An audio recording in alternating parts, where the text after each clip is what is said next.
श्रोता की अपनी अपनी योग्यता के अनुसार जैसा हम लोग सुनते आ रहे हैं कि श्रोता की योग्यता के अनुसार जो वक्ता है वह वक्ता विभिन्न अनुयोगों के माध्यम से तत्व का कथन करता है। जैसे सच्चे देव शास्त्र गुरु पर श्रद्धा का होना, इसे जैन आगम में सम्यक्त्व कहा है।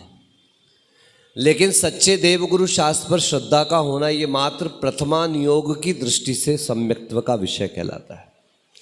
अगर आप द्रव्यानुयोग के ग्रंथों की चर्चा करेंगे तो द्रव्यानुयोग के ग्रंथों के अनुसार यह सम्यक्त्व का कथन नहीं होगा, क्योंकि देव शास्त्र गुरु भी मेरी आत्मा की अपेक्षा से परद्रव्य हो जाते हैं।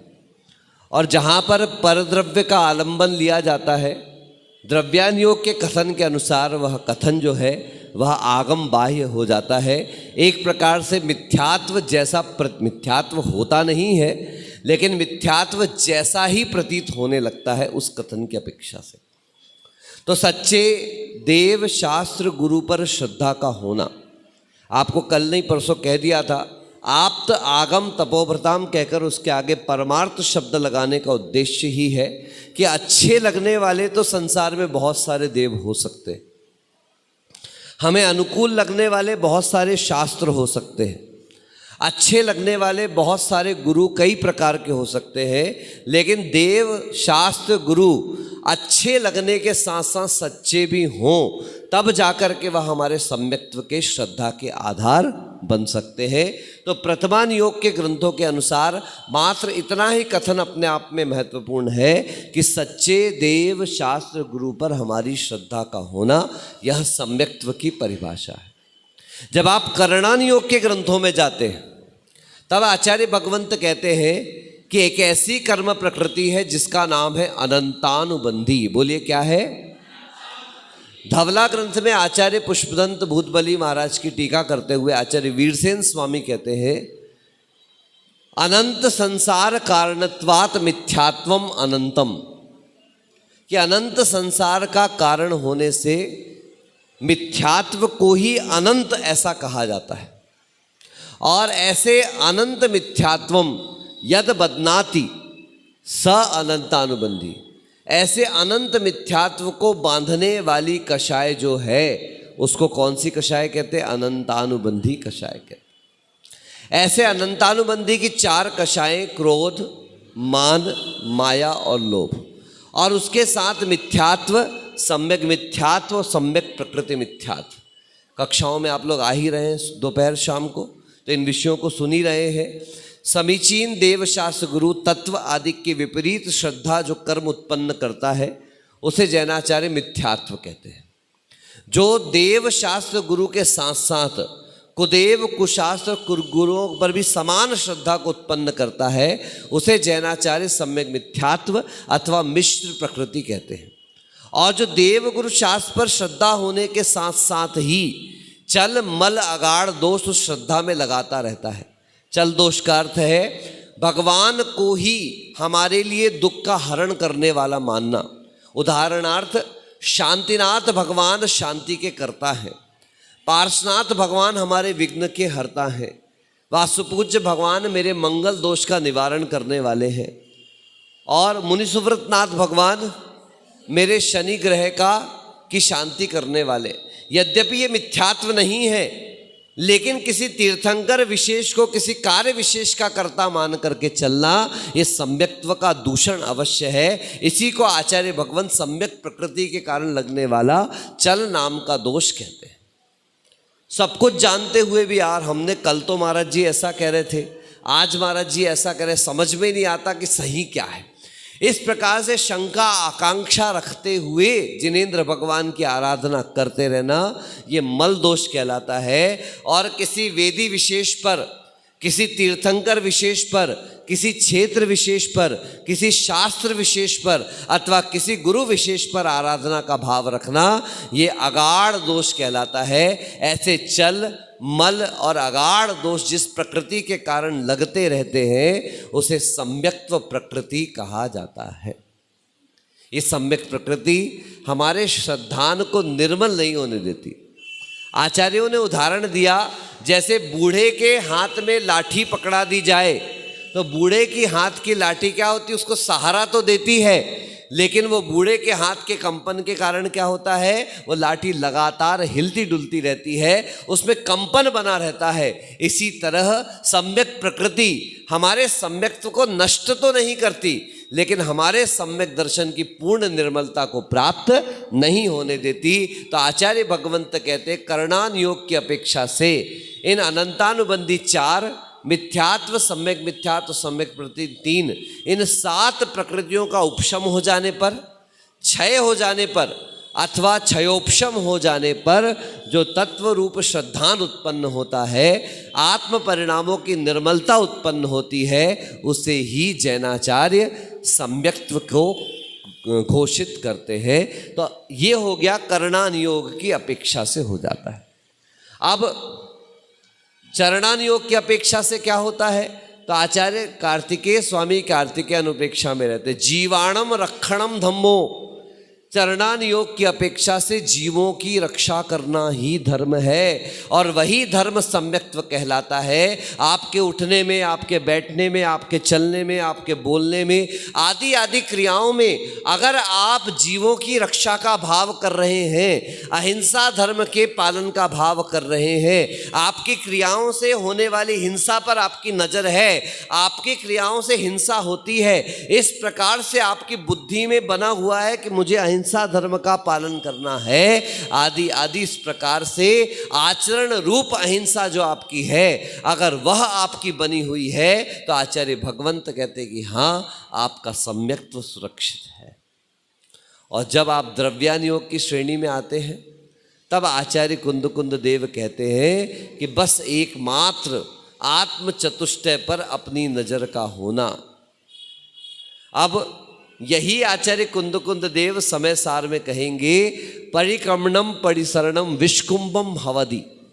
अगर आप प्रतिक्रमण कर रहे हो, प्रतिसरण कर रहे हो, तो ये समझ लीजिए कि आप विष कुंभ का सेवन कर रहे हो, यानी कि जहर का घड़ा ही जैसे पीते चले जा रहे हो। आप विचार करिए, क्या अपने दोषों की आलोचना करना जहर पीना है?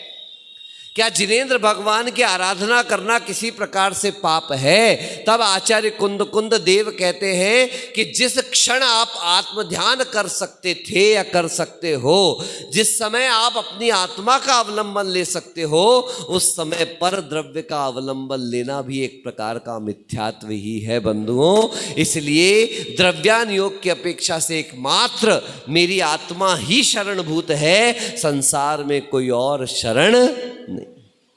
जिनेंद्र भगवान रूपी वह जिन प्रतिमा, जिनेंद्र भगवान का आलंबन भी पर द्रव्य का आलंबन है, जिस समय आप सामयिक ध्यान आदि की स्थिति में पहुंच जाते हैं। सोचिएगा कितनी बड़ी बात कही जा रही है। 4 प्रकार के शुक्ल ध्यान बताए हैं, पृथक्त्व वितर्क, एकत्व वितर्क, सूक्ष्म क्रिया अप्रतिपाती और विपरीत क्रिया निवृत्ति। जिन्होंने नहीं सुना होगा, मैं शास्त्रीय भाषा में नहीं बताता आपको, व्यवहारिक भाषा में बता देता हूं। सबसे पहले हुआ पृथक्त्व वितर्क, यानी मेरा आत्मद्रव्य संपूर्ण सांसारिक पदार्थों से पृथक है, अलग है। कितना सिंपल हो गया।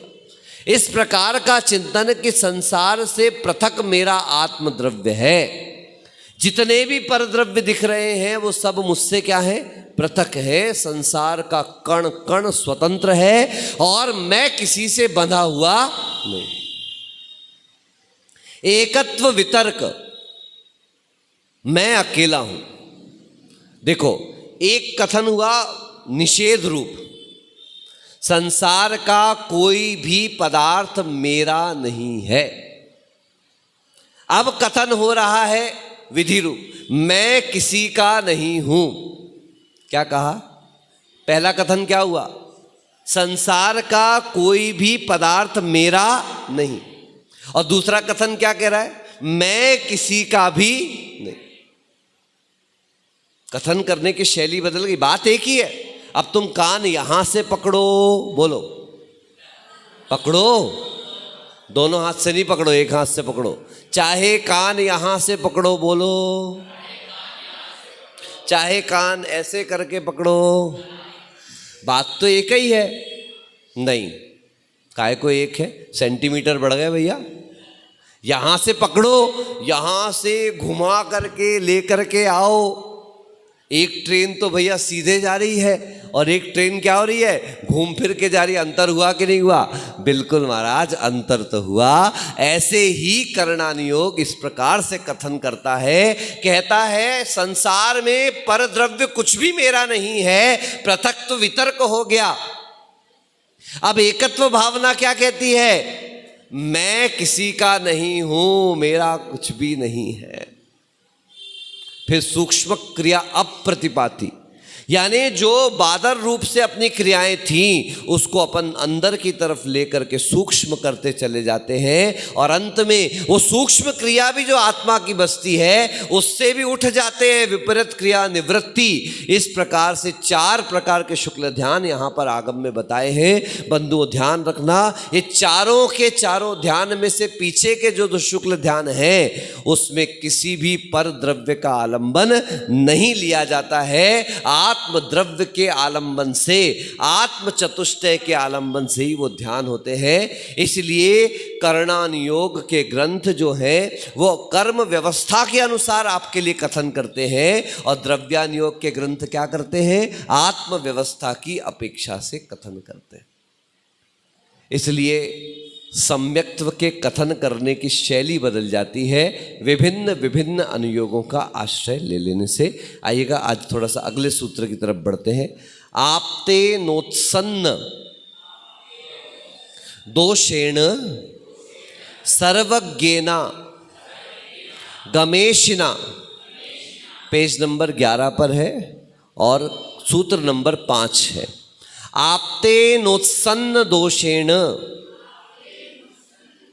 सर्वज्ञेन गमेशिना भवितव्यम नियोगेन नान्यथा याप्तता भवेत्।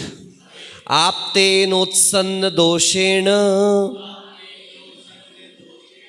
सर्वज्ञेन गमेशिना भवितव्यम नियोगेन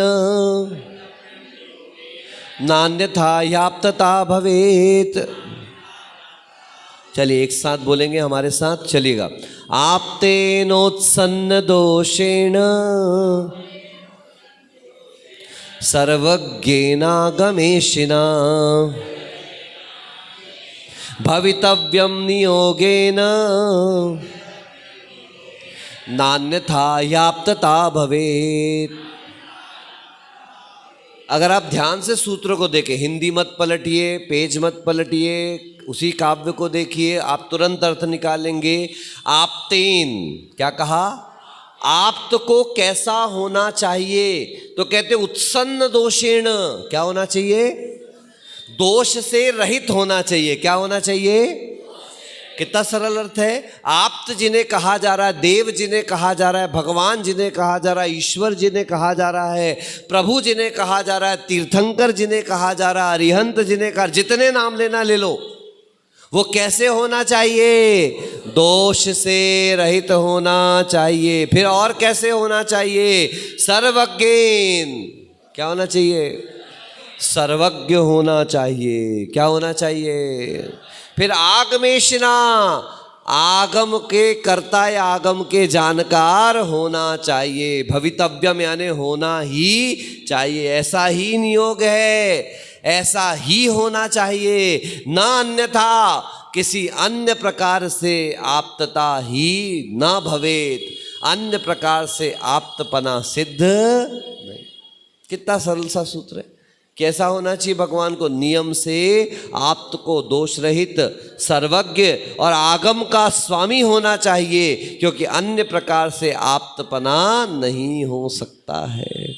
अब क्या दोष से रहित है, क्या सर्वज्ञपना है, क्या क्या ये आगम की निर्माण करने वाले हैं, ये कैसे समझ में आएगा? तो अगला श्लोक देख लेते हैं। इस श्लोक में कुछ विशेष नहीं है, सिर्फ आप्त कैसे होना चाहिए वो बता दिया। अब वो दोष रहित क्या है तो देखो शुरू कर देते हैं। क्षुत पिपासा जरातंक जन्मांतक। अच्छा, बहुत लोगों के पास किताब नहीं है, एक एक शब्द बोलो। क्षुत बोलिए, क्षुत पिपासा जरातंक जन्मांतक भयस्मयाः नरागद्वेष नरागद्वेष मोहाश्च यस्याप्तः स प्रकीर्त्यते। क्षुत्पिपासा जरातंक जन्मांतक भयस्मयाः नरागद्वेष मोहाश्च यस्याप्तः स प्रकीर्त्यते। बिल्कुल सरल सा, आप खुद ही अर्थ लगाएंगे। क्षुत, क्षुत मतलब क्षुधा, ठीक है ना, भूख। पिपासा मतलब प्यास, जरा मतलब बुढ़ापा, आतंक मतलब डर, ठीक है ना। फिर जन्म का मतलब जन्म जानते हो, अंतक मतलब मृत्यु जानते हो, भय का मतलब भी आप जानते हो। उसके बाद क्या हो गया, आतंक शब्द का अर्थ यहाँ पर रोग से लेना है। क्या लेना है? और भय का अर्थ जो है वो डर से लेना है, ठीक है ना। यद्यपि आतंक शब्द का अर्थ भी भय ही होता है, लेकिन जब 2 बार श्लोक में आ गया है तो इसका अर्थ बदल देंगे। तो भय का अर्थ तो नहीं बदल सकते, लेकिन आतंक का अर्थ क्या कर देंगे अपन? रोग कर देंगे, ठीक है ना। इसमय का मतलब होता है आश्चर्य। क्या होता है? आश्चर्य। और राग, द्वेष और मोह, ठीक है ना। ये 3 हो गए। कुछ जो बच गए तो च शब्द यहाँ पर लाएंगे तो उसकी अपेक्षा से लगा लेंगे। भूख प्यास के अलावा जो पसीना होता है शरीर में, अन्य अन्य भी जन्म मरण आदि को जो जिसके नाम यहाँ पर नहीं लिए हैं, अन्य ग्रंथों से वो शेष 6 नाम भी लेकर के यहाँ पर, और चिंता है, अरति है, खेद है, ये सब मिलाकर के यहाँ पर 18 प्रकार के दोष निर्मित हो जाएंगे। अब आप निर्णय कर लीजिए, आपको भूख लगती है कि नहीं लगती? बहुत लगती मनोज भैया को। तो अब देख लीजिए, लंबा शरीर है, 6 फुटिया हैं पूरे के पूरे। अब लंबा शरीर है तो भूख तो लगेगी लगेगी, भले ही सिर पर बाल हो ना बाल हो। क्या मनोज भैया परसों आर में कह रहे थे, सिर पर बाल नहीं है और शैम्पू का ख्याल है। सिर पर बाल नहीं है और शैम्पू का ख्याल है, इसीलिए तो संसार एक माया जाल है, ठीक है। तो भूख प्यास, जन्म जरा मृत्यु मरण बुढ़ापा, खेद स्वेद निद्रा आतंक, जन्म जरा और राग द्वेष मोह स्नेह निद्रा और प्रमाद, इस प्रकार से 18 प्रकार के दोष जिनमें पाए जाते हैं वो सारे संसारी प्राणी हैं। और 18 प्रकार के दोष जिनमें नहीं पाए जाते हैं उन्हें ही आप्त यानी कि देवाधिदेव कहा जाता है। क्या कहा जाता है? देव नहीं कहते, क्योंकि देव कहने से तो दिव्य शरीर को धारण करने वाले भवनवासी व्यंतर ज्योतिषी आदि देव कहला सकते हैं, लेकिन यहाँ पर उन्हें ना कहकर किन्हें देव कहा जा रहा है? जो 18 प्रकार के दोषों से रहित है, राग द्वेष मोह से रहित है। इस प्रकार से आज हमने इसका हल्का सा वर्णन अपन ने देखा है। कल इसके आगे इन्हीं दोषों के बारे में कि इन दोषों से लाभ क्या है, हानि क्या है, या इन दोषों से रहित होने से ही आप्तपना क्यों हुआ करता है, इसके बारे में कल हम लोग देखेंगे। आज इतना ही रखते हैं। बोले आचार्य भगवंत समंत भद्र महाराज की, साक्षात विराजमान आचार्य भद्र बाहु सागर जी महाराज की।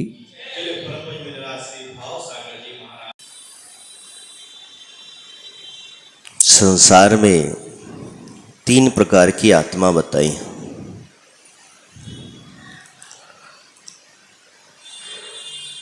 पंडित दौलत राम जी 6 डाला के अंदर में कहते हैं, बाहिर आत्म है जानत असी, अंतर आत्म हो जे, परमात्म को ध्यान निरंतर, जो नित्य आनंद तुझे। वास्तविकता 3 प्रकार की आत्मा। पहली बहिरात्मा, और बहिरात्मा का मतलब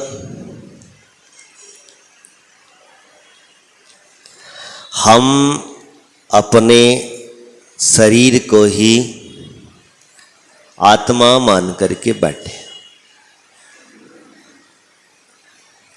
हम हमेशा बाह्य के चिंता में लगे हुए हैं। जैसे तुम्हें घर की चिंता लगी, किसी को दुकान की चिंता लगी,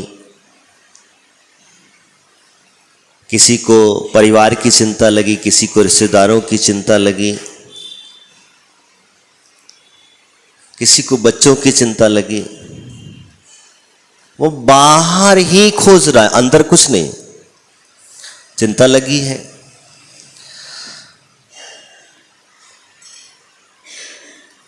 मान के चलिए कि हमें अपने घर में कोई व्यक्ति बीमार है,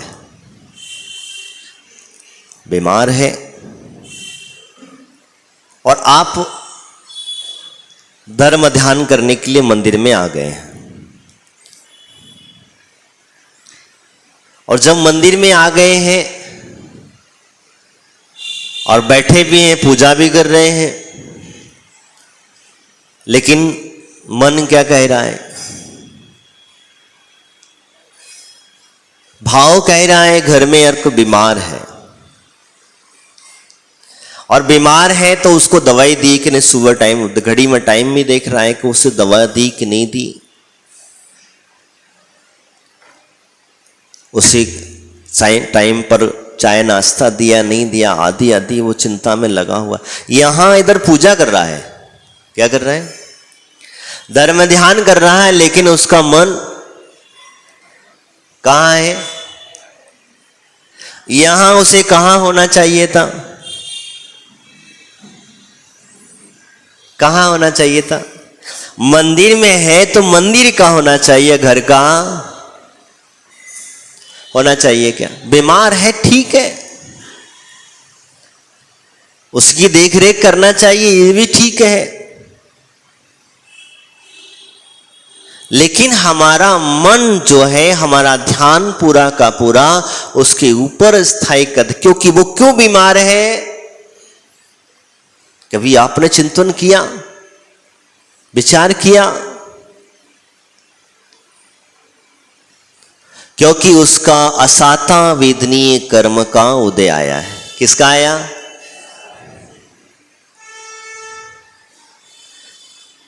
और असाता वेदनीय कर्म का जिसका उदय आया है, क्या तुम जाकर के उसे साता में परिवर्तित कर दोगे? यह तुम यहां बैठे बैठे चिंता कर रहे हो, उसे परिवर्तन कर लोगे? हाँ, कर लोगे क्या? नहीं कर पाएंगे। लेकिन फिर भी हमें पता है, कई लोगों को पता है, क्या करेंगे, जाके दवा दे देंगे, बस ठीक है, लेकिन मूलभूत में हम उसे स्वस्थ, आपने देखा होगा, डॉक्टर के पास आप लेकर के जाते हो, ले जाने के बाद केस जब ज़्यादा क्रिटिकल हो जाता है, डॉक्टर के पास ऊपर का हो जाता है, तो वो ऊपर ट्रांसफर कर देता है, वो कहता है ऊपर ले जाओ, वो ऊपर वाला भी और ऊपर भेज देता है। कोई विशेष डॉक्टर के पास भेज देता है, और वो भी अंत में कह देता है कि देखो भैया, अब ये भगवान भरोसे है। क्या है? अब ये भगवान भरोसे हैं, अब हम हो जाएगा, भगवान की कृपा रही तो। अभी तक तो कह रहा था मैं ठीक कर दूंगा, तुम्हें अभी तक कह रहा था कि मैं ठीक कर दूंगा, और मैं तो ठीक नहीं हो पाया, और अब अंत में क्या कह रहा है? भगवान है, सीखो, जैसा भी होगा, आयु कर्म शेष होगा तो बच जाएगा, नहीं होगा तो जब सब कुछ पता ही है कि कर्म का लेखा जोखा है, पूर्व में जीव ने जैसा किया है उसे उसी प्रकार से भोगना ही पड़ेगा, तो तू क्यों व्यर्थ में चिंता कर रहा है? तो क्यों अपने आप को बहिरात्मा के रूप में बाहाएं ढूंढ रहा है, वो कर रहा है स्वयं को भूल करके दूसरों की चिंता में लगा हुआ है, शरीर को ही अपना मान करके बैठ गया है। हम लोग सबसे ज्यादा किसकी सेवा करते हैं? किसकी सेवा करते हैं? सच बताना, किसकी सेवा करते हैं? अपने शरीर की सेवा करते हैं। और अपना शरीर ही एक दिन अपन को छोड़ के चला जाता है। जिसकी हम सेवा कर रहे हैं वो कितने समय तक आपका साथी है? जब तक आयु कर्म आपको मिला है। कितना? आयु कर्म के सहयोग से, जब तक आपका नाम कर्म के सहयोग से शरीर प्राप्त हुआ है तब तक आपका साथी है। इसके पश्चात दूसरे शरीर में चले जाओ तो इसकी सेवा करो, अथवा तो क्या भूखा रखोगे? वो भी मत कर देना, तो गड़बड़ काम हो जाएगा फिर। नहीं, रख सेवा ऐसी नहीं करना। इसे कहते जैसे आपने किसी नौकर को दुकान पर रखा है और नौकर को दुकान पर रखा हुआ है तो उसे क्या करते हो? तनख्वाह देते कि नहीं देते? देते ना। और नौकर को मालिक बना दोगे तो क्या करेगा? दुकान पूरी हड़प लेगा, दुकान पे पूरी कब्जा कर लेगा। और अगर उसको नौकर को नौकर बना करके रखे और उसको उसकी तनख्वाह देते रहे तो तकलीफ होगी क्या? नहीं। इसी प्रकार से हमारे आचार्य भगवंत कहते शरीर है ये नौकर है तुम्हारा। किसका नौकर है? आत्मा का नौकर है, आत्मा का सहयोगी है। और इसे उतना ही देते रहना। कितना? जितना चल सके। ज्यादा तनख्वाह मत बढ़ा देना इसकी। कहीं आपने इसकी तनख्वाह बढ़ा दी या इसको मालिक बना दिया तो ये तुम्हारे ऊपर हावी हो जाएगा। और जब तुम्हारे ऊपर हावी हो जाएगा तो नुकसान किसका?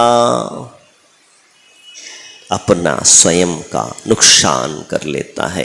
तो वास्तविकता यही कहा जाता है, बहिरात्म ही जानत छिए। क्या करना है?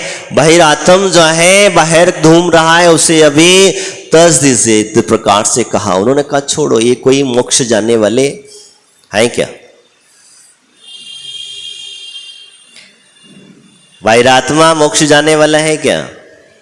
जाने वाला है। जाएगा?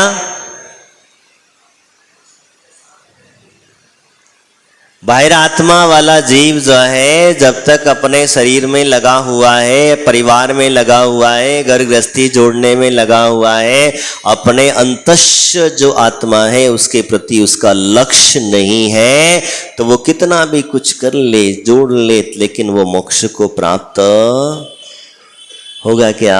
इसलिए कहते तजिए। उन्होंने कहते इस हटाओ, इसके साथ मत रहो। अब कौन है, कितने लोग हैं, क्या पता है, कैसे समझ में आएगा? ये तो केवल ज्ञानी का विषय, हम क्या कहेंगे उस विषय के लिए। बोले लेकिन अपन बाह्य कारणों से कुछ थोड़ा बहुत जान लेते हैं कि जिस प्रकार से हम जानते हैं, कभी कभी हम लोगों को लग जाता है कि हम कौन व्यक्ति जो धर्म के प्रति आस्था नहीं रखता, किस प्रकार आत्मा के प्रति आस्था। तो इस प्रकार से कई चीज़ों से जो घर गृहस्थी में ज़्यादा डूबा रहता है, घर घर करता रहता है, तो घर में ढूंढते रहता है, कहीं कहीं जगह पर ऐसा हो जा। लेकिन दूसरे नंबर पर कहा उन्होंने, कौन सा? अंतरात्मा। अंतरात्मा क्या है? शरीर को तो साथ में रखें, जैसे मैंने आपको उदाहरण बताया, शरीर को तो साथ में रखे, लेकिन वो कहाँ है? अंतर डूबा हुआ है। अंदर कैसे डूबा रहता है? हम लोग एक उदाहरण देते हैं भरत चक्रवर्ती का। किसका? भरत चक्रवर्ती का। कौन सा उदाहरण है? 96,000 रानियों वाला। एक व्यक्ति को शंका हो गई, शंका हो गई, और शंका हुई तो ऐसी शंका हुई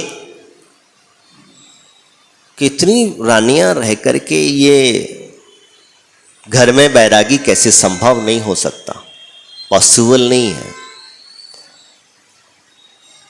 तो कहते हैं कि जो घर में बैरागी कैसे होता, वो चला गया रसभा में, चक्रवर्ती की सभा में जाकर के पहुंच गया और चक्रवर्ती से प्रश्न कर डाला उसने।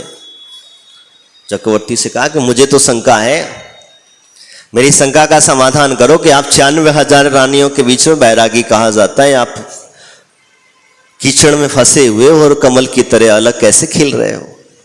असंभव मैं नहीं मान सकता। हो सकता शंका किसी की भी मन में हो सकती है। तो उसने कहा पहले मेरे प्रश्न का जवाब दे। किसने कहा? चक्रवर्ती ने, एक काम करो, तुम्हारे प्रश्न का जवाब हम बाद में देंगे, पहले हमारा एक काम करो। बोले क्या? मंगाया एक तेल का भरा हुआ कटोरा, पीछे 2 तलवारधारी भेज दिए और जाओ, बोले मेरा महल देख करके आओ। महल में 96,000 जो रानियां हैं उन्हें देख करके आओ। तुम्हारे हाथ में अगर कटोरा दे दिया जाए, पीछे 2 तलवार लगा दी जाए और कह दिया जाए एक बूंद गिरी तो गए काम से। और फिर कहा कि जाओ ढूंढ के आओ, देख के आओ, रानियों को देखो जाकर के कितने कितने सुंदर वस्त्र पहनी है, कौन सी कलर के पहनी थी, क्या थी, कैसे तरह के, सब आ करके दे। गया, भेजा गया बेचारा, चक्रवर्ती की आज्ञा तो जाना तो पड़ेगा। और जब गया तो अंदर पहुंचा और अंदर जैसे ही कटोरे में तेल रखा था और वह सब बेचारा दोनों हाथों से ना तो हिले न डुले और आगे आगे पीछे दो तरह एक व्यक्ति रास्ता दिखाता चला जा रहा था, बताता जा रहा, देखो ये पटरानी है, ये ओरानी है, ये मलेक्ष खंड की, आर्य खंड की है, विद्याधर की है, सब कुछ बताता चला गया। देखते देखते आगे चलता गया।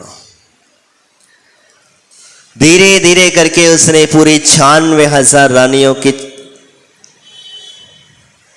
क्या हुआ, 96,000 रानियों को देख लिया और देख करके वापस पुनः सभा के अंदर में पहुंचा। तो राज भरत चक्रवर्ती से कहता, पहले तो ये कटोरा उठवाओ हाथ से, उसके बाद बात करेंगे।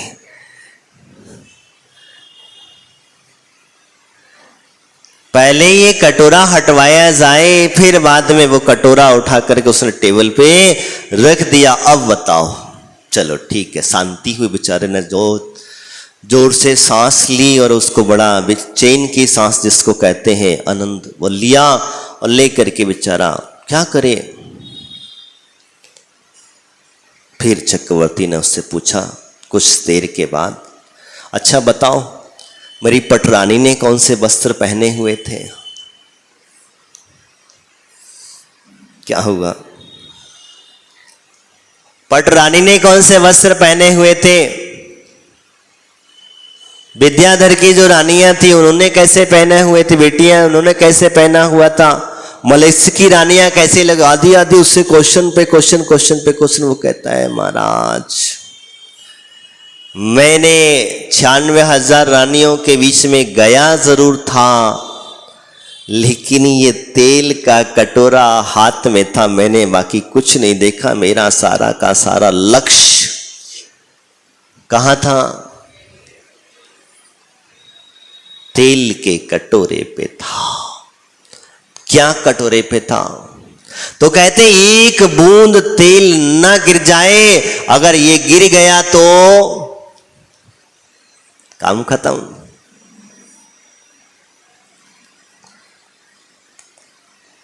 मेरा मन हमेशा जो देख रहा था कि तलवारों के पीछे से चमक रही थी, आंखों से दिख जरूर आगे रहा था, लेकिन उनकी जो चमक पीछे की मुझे नजर आ रही थी कि पीछे कुछ चमचमाती हुई 2 तलवारें चल रही हैं। इनको देख करके भयभीत होकर के रहता है अंतरात्मा वाला जीव, भयभीत रहता है। किससे? कर्मों से भयभीत रहता है, बाह्य वातावरण से भयभीत रहता है। उसका सिर्फ अंतश आत्मा में ध्यान लगा रहता है, अंतर डूबा रहता है, बाहर कोई किसी से कोई लेना है। दिख जरूर रहा है कि वो बाहर है। एक शुद्धम रामना में भगवान महावीर स्वामी की एक कहानी आती, दिगंबरों में नहीं आती, मैं ध्यान रखना नहीं तो पकड़ लोगे। वो लोग बताते हैं भगवान महावीर स्वामी के माता पिता भी थे, के साथ में एक भाई भी था। समझ में आ रहा है ना? लेकिन तीर्थंकरों के सगा, यानी जिस कोख से, जिस माँ के गर्भ से तीर्थंकर का जन्म होता है, उस गर्भ से दूसरा किसी पुत्र का जन्म ना पुत्री का जन्म होता है। उन लोगों ने अपने हिसाब से बनाया। आजकल क्या, जिसको जैसा अच्छा लगा वैसा बना दिया।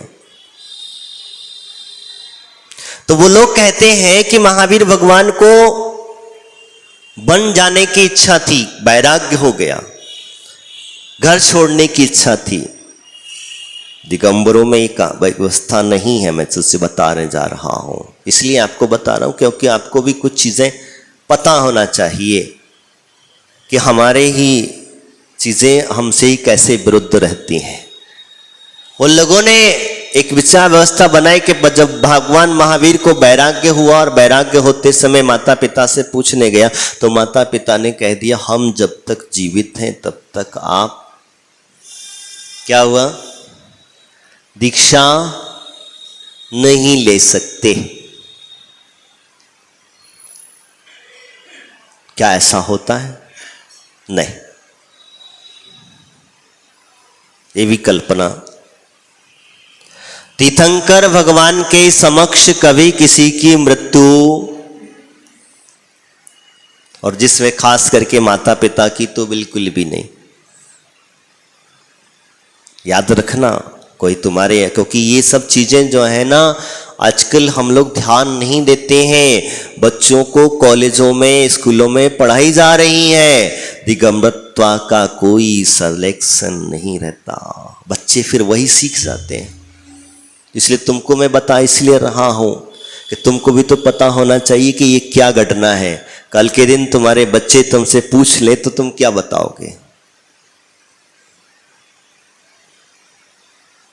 तो जब वह माता पिता से पूछने गया तो माता पिता ने मना कर दी, मना कहा कि हम जब तक हैं तब तक दीक्षा मत लेना। बोले ठीक है, अब क्या करे बेचारा। रहे घर में, रहते रहे। कुछ दिनों के पश्चात माता पिता चल बसे।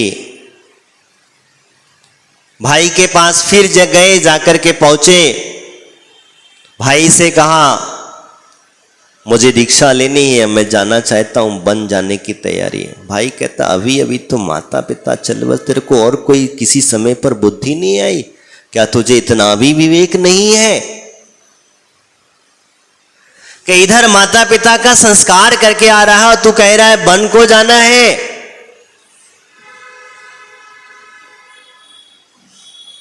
उसने कुछ नहीं कहा, वो चले गए। साल 2 साल में ऐसा हुआ कि घर में था ही नहीं। क्या हुआ? घर में रह करके भी घर में नहीं थे, ऐसा वो लोग कहते हैं। घर में रह करके भी घर में नहीं थे, मतलब यानी कि वो घर में तो थे, खाते पीते सब तो, आते जाते सब कुछ थे, लेकिन वो घर में रह करके घर में नहीं। जिस समय उन्होंने कहा मुझे बन जाना है, बस उसी समय पर वो बन शरीर मात्र घर में था, बाकी तो जा चुके थे। तब आखिर में भाई ने भी सोचा कि अरे अब जब जा ही चुका है तो इसको पूरा ही विदा कर दो कि भैया तुझे जाना है तो चला जा, से हर्ष स्वीकार करके चला जा। ये कथानक दिगंबरों के यहां नहीं है, ध्यान रखना, पकड़ मत लेना। तो जो अंतरात्मा वाला जीव होता है वह अंदर रहता है अपने आप को। जब वो से जाना होता है, जिस जगह से जाना होता है वो चला जा। दिगंबरों के यहाँ क्या है, भगवान दीक्षा लेते हैं, माता पिता जीवित रहते हैं, उनके सामने जाकर के दीक्षा ग्रहण करते हैं, क्या कहते हैं, और उनको भाई नहीं होता। और जब वो जाते हैं तो ऐसे जाते, वैराग्य देखिए आप समझिए, जब वैराग्य के क्षण उन्हें अंदर से जाग जाते हैं, तो जब जागते हैं तो फिर अब कोई उन्हें रोकने वाला होता क्या। माता पिता रोते हैं, चिल्लाते हैं, बेचारे कहते हैं हमारा क्या होगा, नियोग है। माँ बार बार समझाने की कोशिश करती है, लेकिन वो जा चुके होते। आखिर में माता पिता भी कह देते हैं बेटा जा रहे हो, जाओ, हंसते मुस्कुराते हुए चले जाना, क्योंकि तुम अपने आत्म कल्याण के मार्ग पर निकले हो। अब आपको रोकना बेकार है, क्योंकि आप तो चले गए, शरीर मात्र बचा है। यही कारण होता है। तो अंतर आत्मा जीव जो होता है वो अंतश में ही रहता है, अंदर इतना अंदर डूबा रहता है, उसे बाह्य की चिंता नहीं होती। तभी तो हमारे मुनिराज जो होते हैं जब ध्यान में डूब जाते हैं तो उनके शरीर को जलाओ, काटो, पीटो, कुछ पता नहीं है। सर्दी है, गर्मी है, मच्छर है, आदि है, इनकी कोई समझ बहाने नहीं रहता शरीर से कोई वो, क्योंकि वो अंतश ही डूबे रहते, बाह्य की क्रिया में कोई वो नहीं। इसीलिए इनको बाहर की क्रिया करने की जरूरत नहीं कही। ऐसे जो मुनिराज ध्यान में रहते बाह्य क्रिया की उनको जरूरत नहीं, वो तो अंतश ध्यान। यही कारण होता है। तो ये अंतर आत्मा जो होती है वह हमेशा भौतिक चीजों से दूर रहता है और दूर रह करके अपने ही अंदर डूबा रहता है। तीसरा कहा परमात्मा। क्या कहा? परमात्मा। अब जिसे हम परमात्मा कहते हैं, परमात्मा के नाम से पूछते हैं, वो परमात्मा है क्या? परमात्मा वही है जिसके सामने जा करके अपना मस्तक अपने आप झुक जाए।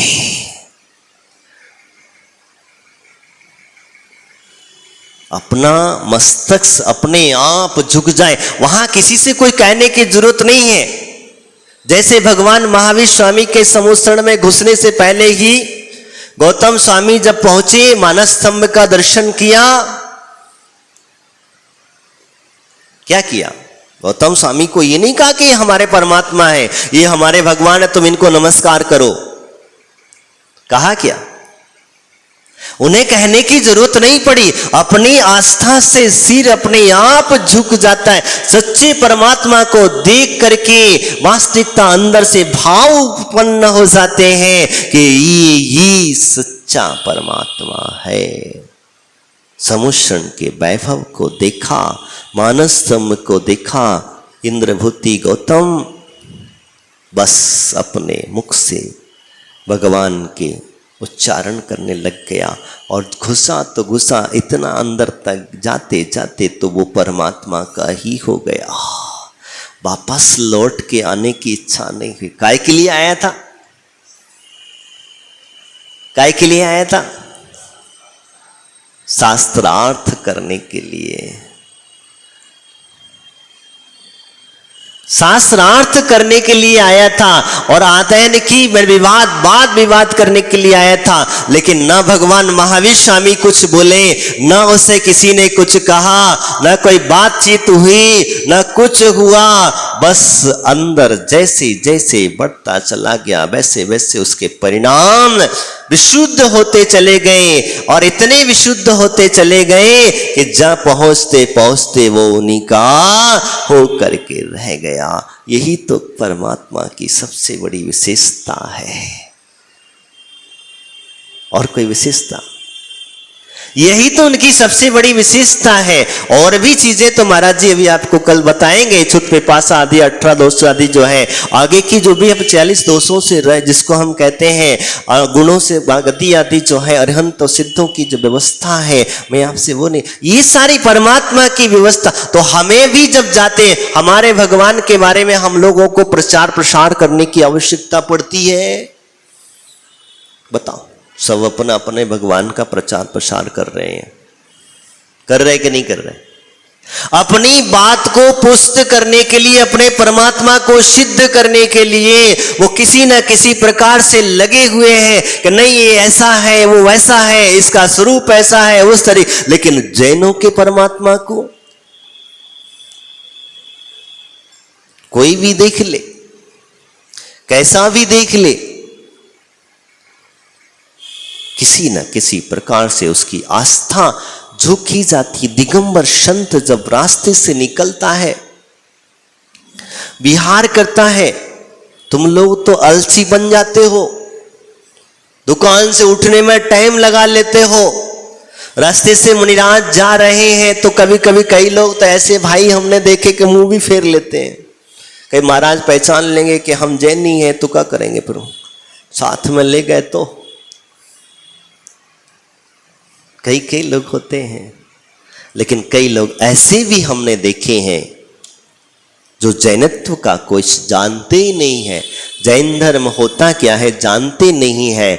लेकिन जैसे ही मुनिराज सामने से गुजरे, उनकी आस्था अपने आप झुक जाती है, उनका मस्तिष्क अपने आप झुक जाया करता है, उनकी श्रद्धा अपने आप झुक जाती है और वो समझ जाता है कि एक दिगंबर मुनिराज जा रहा है। आप समझो, हम झुकने से डरते। हम लोगों की आजकल हमारा झुकना तो जय जिनेंद्र वाला स्टाइल हो गया। कौन सा? ज्यादा कुछ होगा, महाराज के दर्शन कर पैर पकड़ के नमोस्तु करेंगे। कैसे करेंगे? नमोस्तु कैसे करना चाहिए? कैसे करना चाहिए? इधर देखो, नाम भूल गए तुम्हारा, मनोज। कैसे करना चाहिए?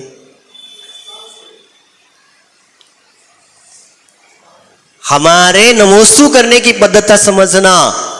जब हम भगवान को नमोस्तु करते हैं तो अगर पुरुष है तो पंचांग और गवासन और साष्टांग तीनों आसनों से भगवान को नमोस्तु, या खड़गासन से भी करता है तो खड़गासन की वंदना अलग है, वो वंदना करते समय की व्यवस्था। लेकिन जब आप झुकते हैं तो पंचांग आसन, कौन सा?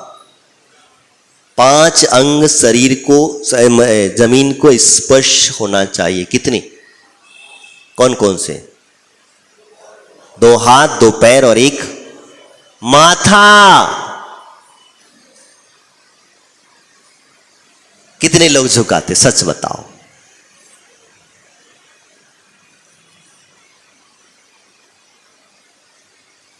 तो फिर बताओ, क्या तुम्हारी आस्था जगी?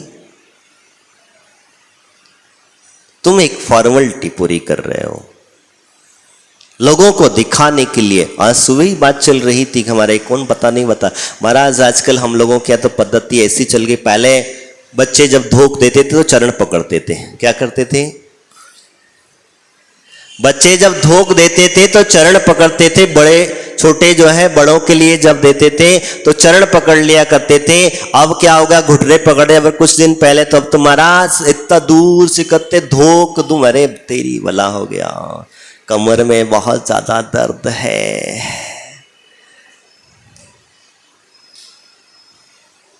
क्या हुआ? हमने अपनी पद्धतियां बदल दी, हमने अपनी चर्याएं बदल दी।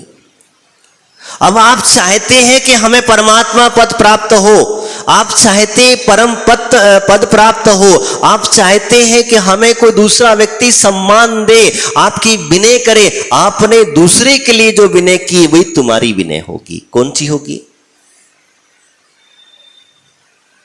तुमने भगवान के समक्ष नमस्कार ही उसी प्रकार से किया है। तो इसीलिए कहता हूं, अभी भी सुधार लो और सुधर जाओ। अगर आपको अपनी कमर में पीड़ा से बचना चाहते हो तो, नहीं तो फिर आपकी मर्जी है।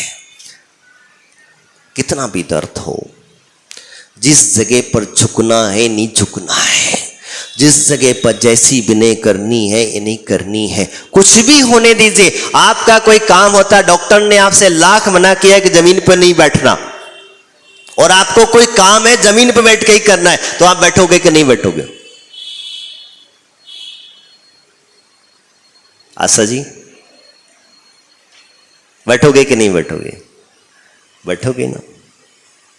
और यही चीज अगर हम भगवान जिंद्र के समक्ष है, गुरु के समक्ष है, शास्त्र जनवाणी के समक्ष जमीन पर बैठ करके कर लेंगे तो क्या बिगड़ेगा? कुछ नहीं होगा। ये हम लोगों का भ्रांति है। आप सोचो, विचार करो, भगवान जिंद्र के समुश्रण में लंगड़ा लूला कोई भी होता है, वो कितनी सीढ़ियां चढ़ता?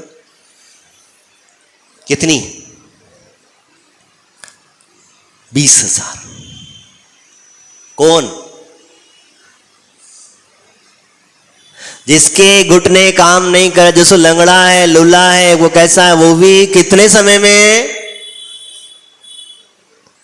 अब बताओ, वहां कौन सी लिफ्ट लगी तुम्हारे को? कौन सी लिफ्ट लगी है? वो भी वहीं पर जाकर के भी इस प्रकार से भगवान की विनय आदि करता है। यही कहा जाता है, ध्यान रखना। आज हम लोगों ने धीरे धीरे करके भगवान की विनय का कारण समझना भूल गए। परमात्मा क्या है हम उसे भूल गए, और धीरे धीरे करके हमारी आस्थाएं बदलती चली जा रही हैं और हम बदलते चले जा रहे हैं। समय के अनुसार अपने आप को ढाल लिया है, लेकिन ध्यान रखना, समय के अनुसार ढालने की कोशिश करोगे तो उस परम पद को प्राप्त करने में बहुत देर हो जाएगी। अंतर्श आत्मा परमात्मा बनना है तो परमात्मा की जो बताया हुआ मार्ग है, मैं इसीलिए कह रहा हूं, परमात्मा बनना है तो परमात्मा का बताया हुआ जो मार्ग है उस मार्ग के अनुसार अपने आप को चलाने की कोशिश करना, ना कि परमात्मा को। उल्टा काम हो गया आजकल तो। तुम्हारा बस चले तो परमात्मा को भी अपने अनुसार चला दे, और कई लोग चला भी देते हैं। मैं आगे की चर्चा आगे करेंगे। समय अपनी गति से बढ़ रहा है, ध्यान में रखें। हमें अंतरात्मा बनना है, परमात्मा बनना है, बहिरात्मा बन करके नहीं रहना है। इस बात का विशेष करके ध्यान में रखें। बोले महावीर भगवान की, चारित्र चक्रवर्ती प्रथमाचार्य शांति सागर जी महाराज की, आचार्य गुरु सागर जी महाराज की।